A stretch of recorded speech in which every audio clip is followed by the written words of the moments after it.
Hey les bambins, j'espère que vous allez bien, en tout cas moi ça va nickel. On se retrouve aujourd'hui pour la 29e journée de Bundesliga qui va se dérouler entre le 11 et le 13 avril avec 9 matchs au programme qui sont les suivants. Wolfsburg contre Leipzig, Leverkusen contre l'Union Berlin, Hoffenheim contre Mayence, Mönchengladbach contre Fribourg, Bochum contre Augsbourg, Kiel contre St. Pauli, le Bayern de Munich contre Dortmund, très beau choc, Stuttgart contre le Werder de Brême et enfin Francfort contre Heidenheim.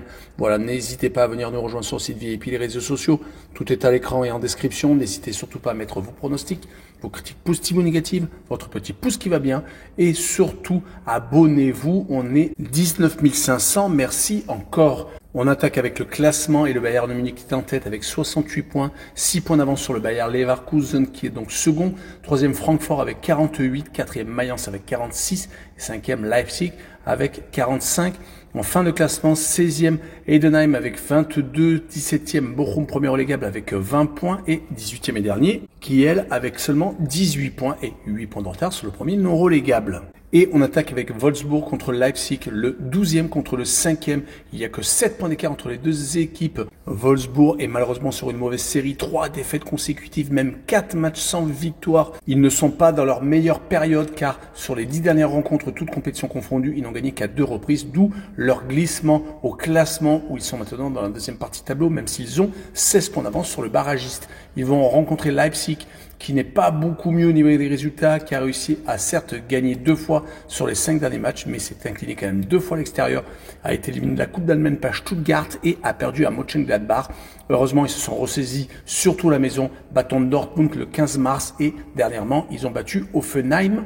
Sur ce match-là, je verrai un 0-0 entre les deux formations avec Leipzig qui fait quand même beaucoup de partage de points en déplacement. Et je verrai le moins de 3 buts sur le match avec une cote 1,69. Et on poursuit avec le Bayer Leverkusen contre l'Union Berlin, le 13e contre le second. 29 points d'écart entre les deux équipes. Le Bayer Leverkusen a eu quelques déceptions. L'élimination en demi-finale de la Coupe d'Allemagne chez un pensionnaire de Détroit, c'est l'Arminia Bielefeld qui a réussi donc à battre beaucoup d'équipes de Bundesliga. Rappelons également que le Bayer Leverkusen a été sorti de la C1 par le Bayern de Munich. Ils vont essayer de raccrocher un deuxième titre consécutif, mais cela va être compliqué. Ils ont 6 points de retard, même si depuis 3 rencontres en Bundesliga, ils ont réussi à battre Stuttgart, Bochum et dernièrement Heidenheim. Ils vont jouer contre une équipe de l'Union Berlin qui est en train de se ressaisir, qui vient d'enchaîner 4 matchs consécutifs sans défaite, 3 victoires en plus à Francfort, à Fribourg, des équipes qui étaient dans le top 8. Puis, ils se sont imposés contre Wolfsburg et ils ont fait match nul contre le Bayern de Munich. Ils se retrouvent maintenant 13e, mais ont 11 points d'avance sur le barragiste et 13 sur le premier relégable. Ils devraient donc être sauvés, mais sur ce match-là, je les vois perdre 3 buts à 1 à Leverkusen avec les deux équipes qui marquent et une cote 1,93. On continue avec Hoffenheim contre Mayence. Hoffenheim est malheureusement donc 14e en très mauvaise position, à seulement 5 points du barragiste. Et ils vont jouer contre Mayence qui est de son côté 4e et pour l'instant qualifié pour la C1. Il y a quand même 19 points d'écart entre les deux formations. Hoffenheim vient d'enchaîner 4 matchs sans victoire, 2 matchs nuls à la maison et malheureusement 2 défaites à l'extérieur, dont la dernière contre Leipzig. Du côté par contre de Mayence, ils étaient vraiment en super forme, avaient enchaîné les victoires à l'extérieur, dont les 2 dernières à Leipzig et à Mönchengladbach, puis malheureusement ils se sont inclinés contre Dortmund et ont fait 2 matchs nuls à la maison contre Fribourg et contre Kiel qui est peut-être un peu plus une déception. Sur ce match-là, je verrai un match nul, un but partout avec le away no bet et le match nul remboursé, 6 victoires de Mayence à l'extérieur et une cote à 2,11. Le match suivant est Mönchengladbach contre Fribourg. Les deux formations sont collées l'une à l'autre. Le 6e, c'est Mönchengladbach et donc il reçoit le 7e, seulement 2 points d'écart entre les deux formations. La dynamique est plutôt du côté Mönchengladbach qui vient d'enchaîner 4 matchs sans défaite, dont un match amical certes, mais quand même ça donne une bonne dynamique. Les 2 dernières victoires étaient contre le Werder de Brême et contre Leipzig, mais ils viennent de se faire accrocher à St. Pauli, ne perdant quand même pas la rencontre. Ils vont jouer contre une équipe de Fribourg qui était pourtant très bien partie pour accéder au top 4, mais malheureusement donc depuis quelques temps, ils ne gagnent plus 5 matchs exactement, 3 partages de points et ils restent sur 2 défaites à la maison contre l'Union Berlin et contre Dortmund, 4 buts à 1. Donc sur ce match-là, je verrai une victoire de Mönchengladbach 1-0 et je verrai le draw no bet et le pari remboursé ici match nul et une cote 1,60. On continue avec Bochum contre Augsbourg, le 17e contre le 11e, 19 points d'écart entre les deux formations. Bochum a eu un sursaut, mais malheureusement 3 défaites consécutives qui les enterrent encore plus. Ils sont malheureusement premiers relégables à 6 points du premier non relégable. Par contre, ils sont encore à 2 points du barragiste, mais ils vont jouer contre une équipe de Augsbourg qui a certes perdu contre le Bayern de Munich, mais ils avaient avant enchaîné 11 matchs consécutifs sans défaite, dont 7 clean sheets sur cette période. Donc vraiment une équipe très solide.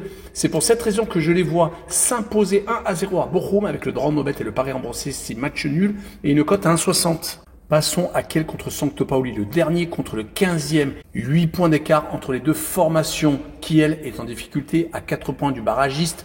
Mais pour rejoindre donc St. Pauli, il va falloir absolument enchaîner une série. Et ce n'est pas le cas actuellement. Ils sont actuellement sur 4 matchs consécutifs sans victoire avec 2 défaites et 2 partages de points. Ils ont tout de même réussi à accrocher Mayence qui est dans le top 4, mais ils vont jouer contre une équipe qui n'est pas beaucoup mieux, qui sur les 5 derniers matchs de Bundesliga n'a gagné qu'une seule fois, c'était à la maison contre Hoffenheim, a réussi à accrocher 2 petits points contre Wolfsburg et Mönchengladbach et malheureusement a perdu contre les 2 monstres sacrés, Dortmund et le Bayern de Munich. Donc ça va être un match assez serré et je verrai un 2 buts partout avec le plus de 2,5 buts sur le match et une cote à 1,93. On continue avec le Borussia Dortmund qui se déplace au Bayern de Munich. Le gros choc entre deux équipes qui n'ont pas du tout, malheureusement, les mêmes dynamiques. Le Borussia Dortmund a certes changé d'entraîneur, mais malheureusement, ils viennent de se faire étrier à Barcelone en C1 en quart de finale aller. Ils avaient pourtant réussi à enchaîner 2 succès consécutifs en Bundesliga contre Mayence et contre Fribourg, mais ils ne sont pas assez réguliers, étant franchement mauvais en début de saison à l'extérieur. Heureusement, ils gardaient le rythme à la maison, ce qui leur permettait d'être encore au milieu de tableau. Là, avec quelques victoires en déplacement, ça leur permet donc de remonter à la 8e place. Mais ils vont jouer contre le Bayern de Munich qui a également perdu en Champions League contre l'Inter de Milan à la maison à cause des absences de Neuer, Upamecano, Davis et Musiala en tête. Donc cela fait quand même beaucoup d'absences. Ils avaient pourtant ces dernières semaines réussi à éliminer le Bayer Leverkusen donc en 8e de finale de C1 et également enchaîné 2 victoires et un match nul en Bundesliga. Ils ont toujours 6 points d'avance sur le Bayer Leverkusen. Mais sur les dernières confrontations entre les deux clubs, le Bayern de Munich est souvent devant. C'est pour cette raison que je les verrai gagner 2-1, mais je verrai les deux équipes qui marquent avec une cote à 1,54. On poursuit avec Stuttgart contre le Werder de Brême, le 9e qui accueille le 10e. Il n'y a qu'un petit point d'écart entre les deux équipes. Stuttgart vient de gagner ses 2 derniers matchs. Ils sont encore qualifiés en Coupe d'Allemagne où ils ont atteint la finale. Ils vont jouer contre une équipe de Détroit, comme je l'ai dit un peu plus tôt dans la vidéo, l'Arminia Bielefeld. Ils ont donc toutes les chances de remporter enfin un trophée car cette saison, cela a été très compliqué depuis le début de l'année 2025. Ils ont été sortis de la C1 par le Paris Saint-Germain car ils ont eu beaucoup trop de difficultés à jouer contre le club parisien. Puis derrière, ils ont enchaîné les mauvais résultats, ce qui les a fait tomber malheureusement au classement. Ils se retrouvent encore à 4 points de la première équipe qualifiée via le championnat à une coupe européenne. Grâce à la Coupe d'Allemagne, ils pourront peut-être participer donc à l'Europa League. Ils vont rencontrer le Werder qui est également en train de se redresser. 3 victoires sur les 4 derniers matchs. Des victoires donc très intéressantes au Bayer Leverkusen et contre Francfort sans prendre de but. Également une victoire à Kiel. Par contre, ils avaient perdu à la maison au milieu contre Mönchengladbach à la maison. Ils avaient perdu 3 fois sur 4 sur les dernières semaines, arrivant tout de même à faire quelques exploits en déplacement. Mais sur ce match-là, je verrai quand même Stuttgart s'imposer 2-1 avec la combinaison double chance 1N et moins de 4,5 buts sur le match avec une cote à 1,57. On finira avec Francfort contre Heidenheim.